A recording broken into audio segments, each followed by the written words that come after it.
Welcome back to Koko Review. Hari ini gue mau mereview sebuah SUV monokok yang harga bekasnya udah menarik banget cuy. Ini mobilnya, Nissan X-Trail T32 tahun 2015. Nah, dari 2015 sampai ke 2025 udah ada sekitar 10 tahun ya. Cuman kalau kita lihat fascia depannya, itu nggak ketinggalan zaman sampai hari ini. Maksudnya dengan umurnya 10 tahun tuh masih kelihatan mewahnya dapet, classy-nya dapet. Karena dia udah mengadopsi bahasa desain V-Motion dari Nissan ya. Jadi line up terbaru Nissan tuh semuanya depannya V-Motion grill gini. Kemudian untuk lampunya dia sudah dikasih DRL, Daytime Running Light, warna putih berbentuk V gini juga ya. Kemudian untuk lampu utama sudah LED projector, lampu jauh sudah LED tapi masih multi reflektor. Lampu sen bohlam biasa. Turun ke bawah sini dia sudah dikasih fog lamp juga. Dan fog lampnya ini dia halogen warna kuning ya. Sisanya sih tarikan garisnya juga landai-landai, tapi secara overall looks-nya itu seperti membentuk huruf V. V dari atas sama V dari bawah ya. Kurang lebih seperti itu. Lanjut kita ke bagian samping. Dia tarikan garisnya juga nggak terlalu banyak, cenderung kalem ya tarikannya, nggak ada yang tarikan garis tajam-tajam. Cuman kalian bisa lihat ya, tarikan garis dari kap sampai belakang tuh nyambung. Memberikan kesan dari samping ini mobilnya aerodinamis. Untuk velgnya, mobil ini dikasih velg berukuran ring, coba sambil gue lihat ya, ring 18 guys. Dibalut sama ban Dunlop. Profil bannya itu 225/60. Tebel banget ya, berarti kan pasti empuk nih. Menariknya yang mau kita jual ini, velgnya udah di wrapping warna hitam, jadi aman. Kalau aslinya dia berwarna abu-abu gunmetal. Itu lebih riskan ya, lebih ringkih ke noda-noda hitam. Oke, untuk ini spion, dia sudah electric retractable. Dan ada sentuhan ini nih, ada sentuhan tajam di sini ya, di sudutnya. Lampu sennya juga sudah LED. Udah ada ini, kamera di bawah spion juga. Ini berarti ada kamera 360-nya mobil ini ya. Untuk door handle seperti model door handle pada umumnya, mobil modern. Udah dilengkapi juga sama smart keyless entry. Jadi kalau mau ngunci atau buka kunci tinggal pencet tombol yang ada di ini aja, di gagang pintu.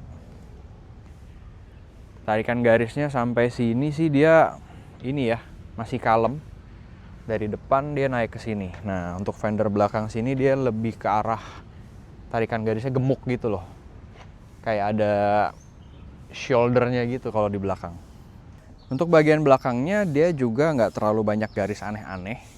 Cuman ada permainan garis-garis di pintu bagasi. Fitur-fiturnya sih lumayan banyak ya. Ada third brake stop lamp, rear defogger, terus rear wiper juga. Turun ke bawah lagi kita dikasih kamera mundur di sini ya. Terus sama menariknya, mobil ini sudah dilengkapi power back door. Di tahun produksi yang sama dan di kelas yang sama, cuman mobil ini yang dilengkapi power back door. Yang menariknya lagi guys, selain power back door, mobil ini juga sudah dilengkapi sama kursi baris ketiga.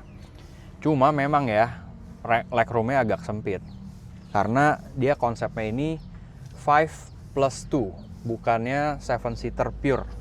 Jadi ini dikondisikan aja, misalkan buat bawa anak-anak aja biasanya gitu ya. Kalau kalian nggak butuh, kalian bisa lipat kursinya rata lantai untuk memperluas bagasi. Gede ya bagasinya.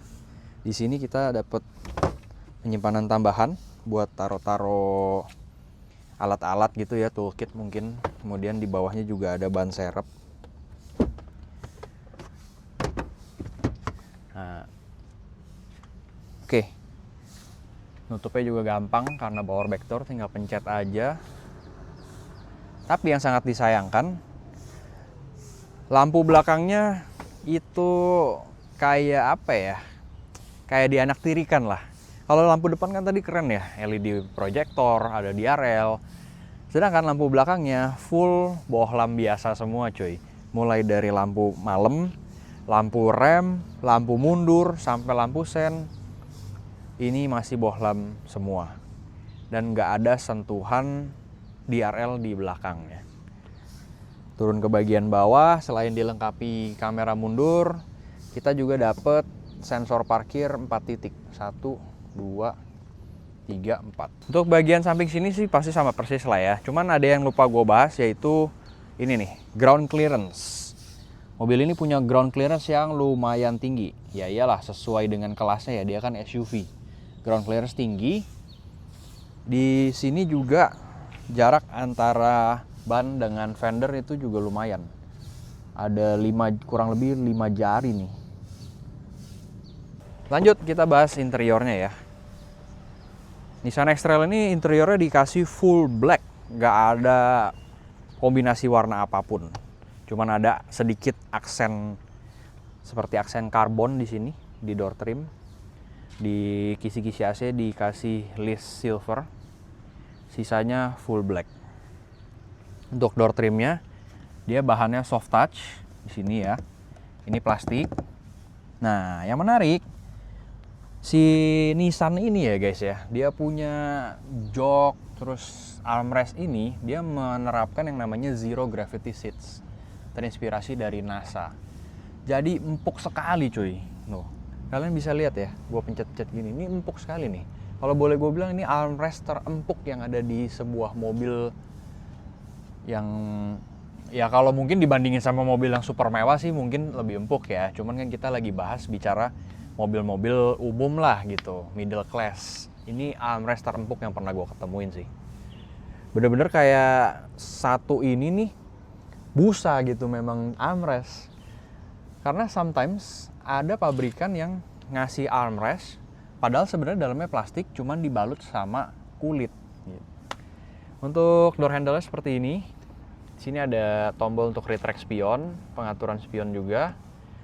Ini bahannya plastik. Tombol power window. Oke, auto up and down-nya cuma di sisi supir. Ini untuk lock power window-nya. Ini door unlock dan lock.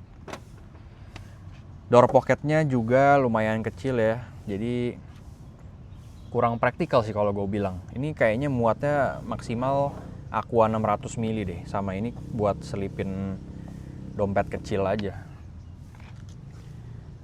Oke, kita masuk. Untuk posisi mengemudi dia commanding, jadi berasa tinggi. Even kayaknya sampai ke settingan paling bawah aja tuh masih berasa posisinya tuh commanding, agak tinggi. Joknya sudah elektrik, maju mundur. Naik turun juga ya. Terus reclining, rebahnya juga bisa elektrik.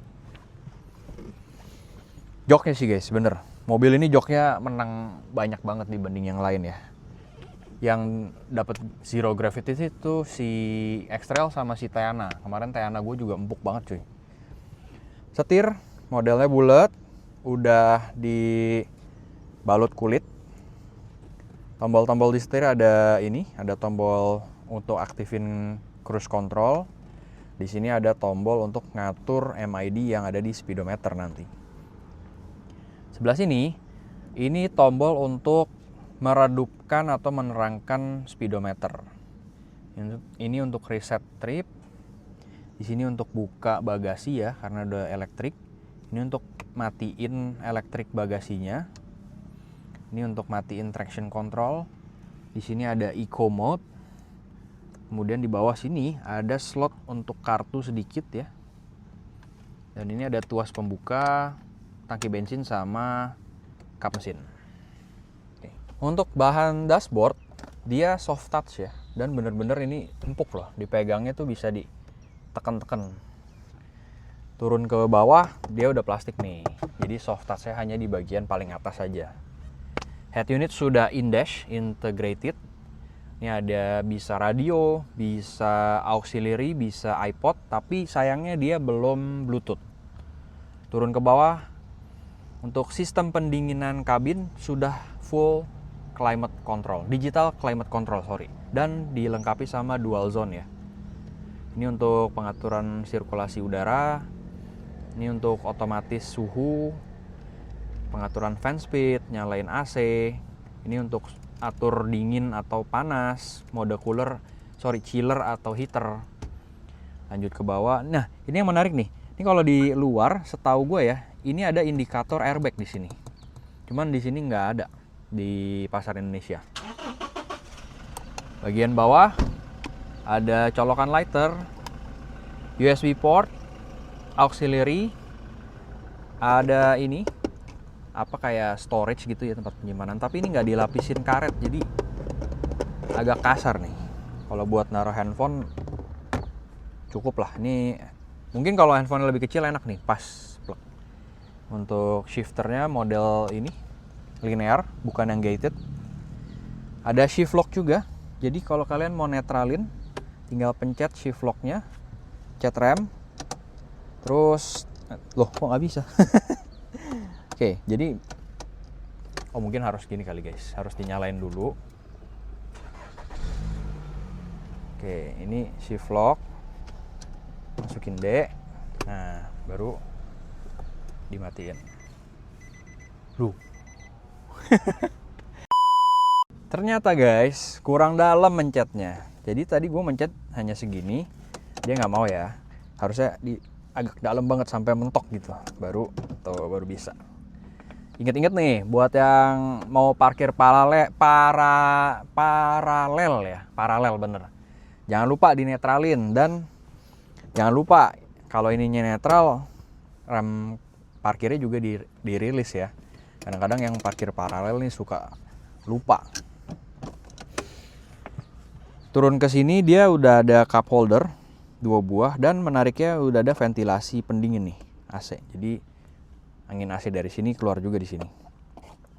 Di sini ada tempat buat naro kartu bisa ya, koin juga bisa, atau naro handphone seperti ini bisa.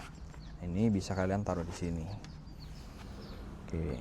Armrestnya empuk juga ya, dia bener-bener mengutamakan kenyamanan nih, sama seperti joknya.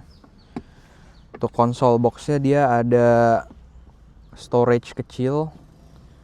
Mungkin kalau handphone kalian kecil, kalian bisa taruh di situ ya. Terus ada colokan lighter.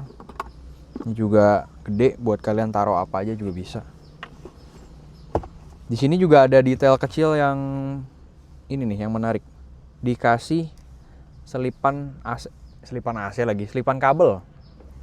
Kalau kalian ngecas, jadi kabelnya nggak kewer-kewer. Sun visornya lumayan lebar ya. Ini kalau nutupin sinar matahari dari depan sih pasti ini nih, enak banget. Cuman kendalanya kalau kalian mungkin agak tinggi ya orangnya, jadi kalau agak tinggi ketutupan sama sun visor doang guys. Ini tebel, lebar banget loh. Tuh, ini gua aja 165 kehalang, gimana kalau 180 ke atas. Kacanya sudah dilengkapi lampu kecil. Di sini ada selipan untuk selipin kartu flash ya. Di sini ada ini holder untuk kacamata, dan sudah dilapis sama bludru nih. Atas ini lampunya sudah LED. Kemudian ini garis di tengah nih cakep. Kalau malam dia akan memancarkan cahaya LED putih yang temaram gitu. Kalau biasanya gue sebutnya mood lighting. Jadi di dalam kabin tuh berasa vibes-nya moody banget. Kita coba duduk baris kedua ya. Oke.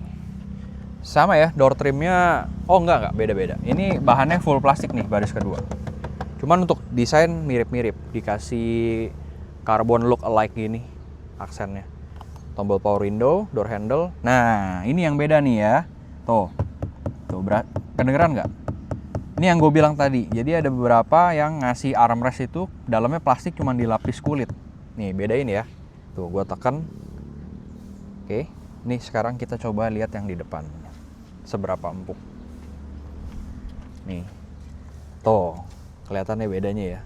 Ini bener-bener kayak foam. Kalau yang ini ya seperti yang gue bilang tadi, plastik dilapis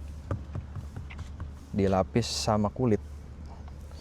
Turun ke bawah dia modelnya mirip-mirip juga, bahannya plastik. Terus dapat satu buah cup holder. Mungkin ini maksimal bagusnya yang 330 mili aja nih nampungnya. Posisi duduk sama legroom. Selayaknya mobil besar, legroom pasti lega lah ya. Ini posisi duduk gua tadi dan masih segini guys. Ini mungkin kalau yang tingginya 180, 185 juga masih aman banget. Headroom juga oke. Dan ini kursinya baris kedua bisa diatur sudutnya. Ini paling tegak. Ini paling rebahnya. Dan yang paling rebahnya ini nyaman banget. Sudut rebahnya tuh nyaman. Nggak sampai yang terlalu rebah banget, sampai kayaknya tuh badan kita nahan gitu ya. Tapi ini relax. Terus dikasih armrest di tengah. Menariknya dia armrestnya nggak ada tarikan di sini, melainkan di sini nih. Oh, oke. Armrestnya udah ada 2 buah cup holder. Jadi kalau duduk di belakang dipastikan nyaman sih. Mobil ini ya memang diperuntukkan untuk mobil keluarga ya, mobil dalam kota. Jadi pasti nyaman. Sisi tengah dikasih AC. Kisi-kisi AC ya, tapi dia nggak ada pengaturan suhu dan lain-lain, cuman bisa tutup ventilasi apa buka ventilasi aja. Sini joknya dikasih pocket di belakang. Untuk sama ini nih. Ini jok tengahnya bisa dimaju mundurin buat ngasih legroom belakang ya. Sekarang kita coba lihat ya. Ini posisi paling maju. Tuh. Paling maju. Kemudian gue coba rebahin. Nah, bentar ya, ini sih terlalu sempit. Ini posisi duduk paling maju dan recliningnya paling rebah. Menurut gue masih cukup oke untuk orang yang kecil seperti gue ya. Tuh, bisa maju sampai segini. Sekarang kita tes di belakang.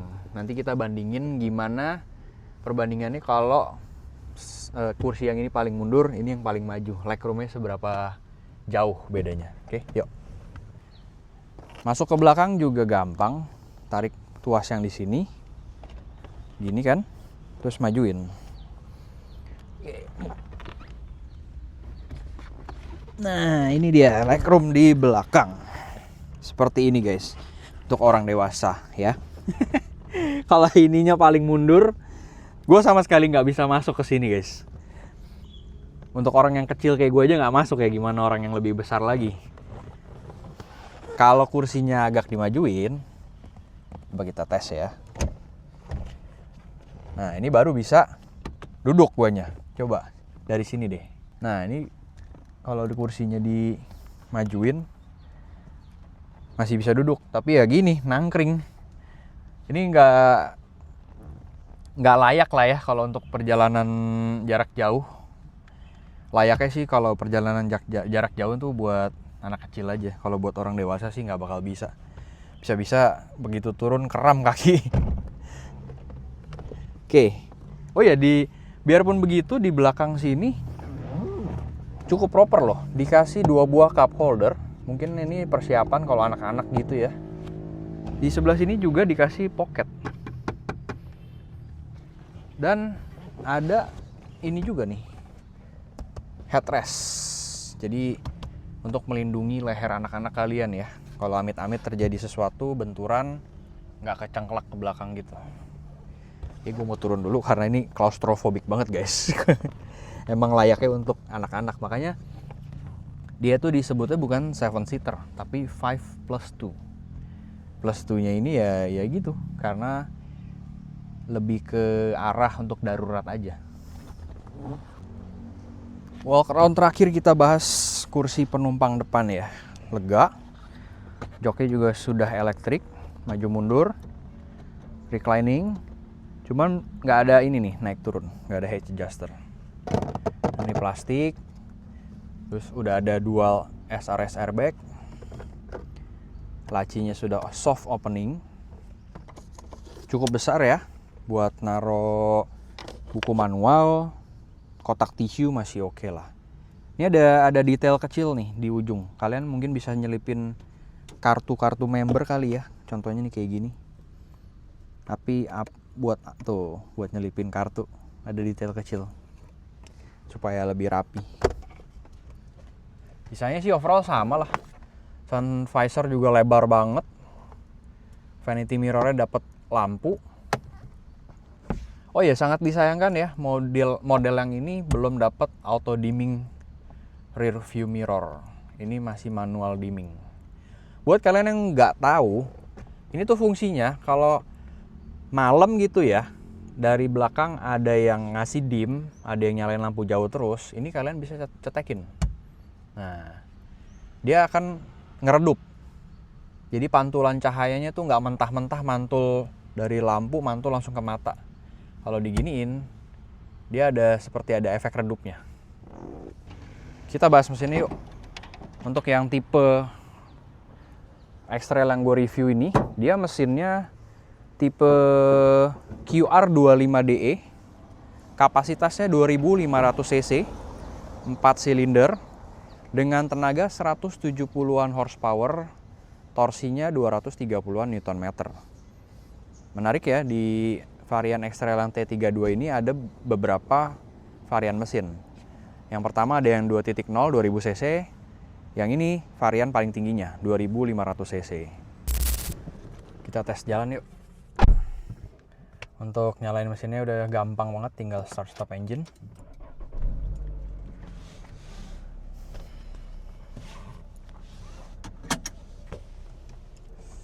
AC juga masih dingin ya. Sama tadi ada yang lupa gue jelasin. Mobil ini ada beberapa fitur yang cukup membantu kalau buat nyetir. Pertama, itu sudah ada kamera 360-nya. Terus sama di spion sudah ada heater guys. Oke, kita tes jalan. Untuk Matic CVT juga aman banget. Tidak ada delay, nggak ada getar. Kan beberapa kali tuh kalau gue posting soal Teana pasti orang bilangnya CVT-nya ringkih bla bla bla. Tapi kenyataannya sih Teana kemarin 200 km 130 ribuan masih aman. Dan ini juga sama nih, mobil yang gue tes ini 136.000 odometernya. CVT juga terbilang masih aman, nggak ada delay, nggak ada jeduk, nggak ada kasar, bunyi kasar gitu, nggak ada ya. Untuk mobil ini bantingannya untuk sebuah SUV boleh gue bilang lembut. Cuman memang nggak selembut sedan ya, nggak selembut Nissan Teana. Dia masih agak stiff. Tapi dibanding yang lain, menurut gue yang ini paling lembut. Udah gitu ditambah joknya ini loh. Joknya ini zero gravity seats-nya ini empuk banget cuy. Emang comfort oriented banget mobil ini. Respon gas juga lebih ke arah males ya, bukan yang galak gitu. Karena mungkin ini eco mode-nya gue nyalain. Berasa banget kalau eco mode-nya dinyalain. Iya tuh, kayak mobilnya tuh males buat gerak. Efeknya sih memang ke konsumsi BBM ya. Kalau berdasarkan MID sih konsumsi BBM-nya bisa 1:11 ini. Untuk mobil dengan cc 2500 1:11 sih bagus banget. Tapi ya memang harus ada yang di trade off. Karakter mesinnya jadi males.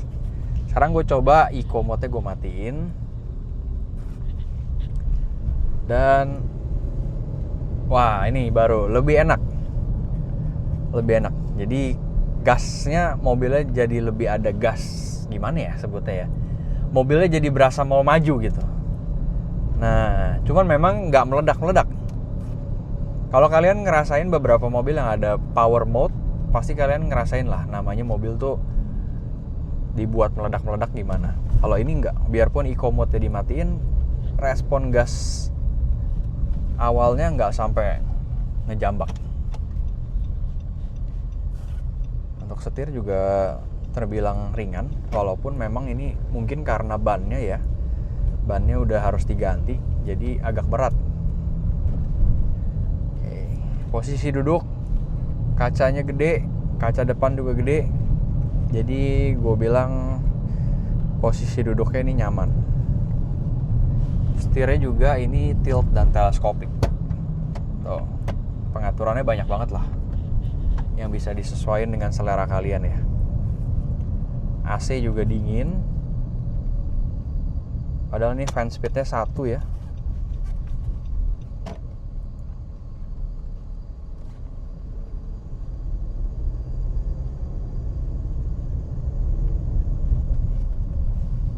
Kalau latihan posisi tidur, nah baru berasa tuh nyaman ya. Kayak tep gitu. Jadi gimana ya? Nih, posisi tidur lagi nih. Nah. Oke, empuk. Tapi nggak yang nggak over bouncy gitu loh. Fitur juga oke, ada cruise control, ada audio steering switch. Terus mode maticnya juga ada mode manual ya, Tiptronic. Walaupun gue nggak rekomen kalau mobil CVT kalian bawa jambak-jambak tuh nggak rekomen. Tetap harus bawanya halus banget. Tapi ya overall menurut gue mobil ini enak buat dipakai dalam kota. Dari luar looks-nya tuh kayak gede ya, bebeng. Tapi di bawahnya pede. Nggak yang sampai menyulitkan kita, mengintimidasi kayak aduh bawanya mobil gede nih, susah banget. Nggak, ternyata begitu dibawa pede aja.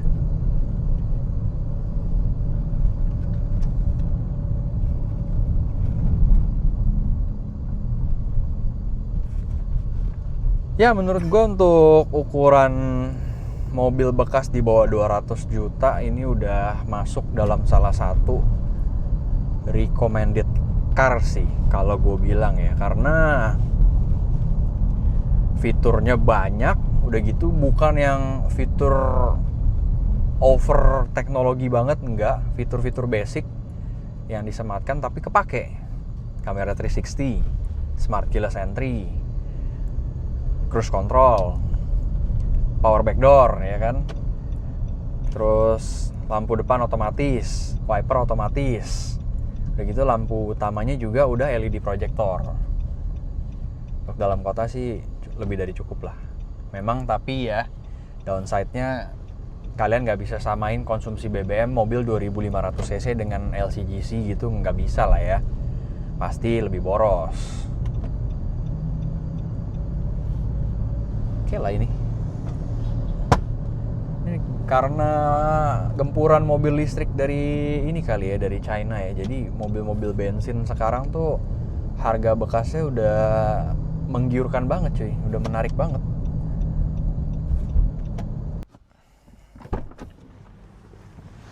Nah gimana guys, menarik nggak mobil ini? Kalau menurut gue sih menarik banget ya di tahun 2025 ini. Karena gimana ya, umurnya walaupun sudah 10 tahun, cuman nggak kelihatan seperti 10 tahun, nggak kelihatan usang, nggak kelihatan tua modelnya. Teknologi sama fitur-fiturnya juga terpakai semua, mulai dari eco mode, ada kamera 360, lampu depannya LED projector, jadi pas malam tuh terang. Pintu bagasinya sudah elektrik, spion juga elektrik retract, dan ada fitur menarik yaitu kaca spionnya ada heaternya guys mobil ini. So buat kalian yang minat, mobil ini dibanderol di harga 165 juta. Kalau mau nego silahkan. Pajaknya juga tenang aja, nggak usah khawatir, ini masih nyala sampai bulan 5 2026. Jadi kalau kalian beli udah tinggal gas pakai aja lah, nggak usah pusingin ngapa-ngapain lagi ya. Oke, selebihnya kalau minat kredit, detailnya seperti apa, langsung cek aja di kolom deskripsi di bawah. Oke, Kalau gitu sampai di sini dulu Koko review kali ini. Jangan lupa untuk mampir ke sosial media gue di KokoDriver92 dan TikTok Koko.Driver. Terima kasih yang udah menonton, sampai jumpa di video berikutnya. Bye-bye!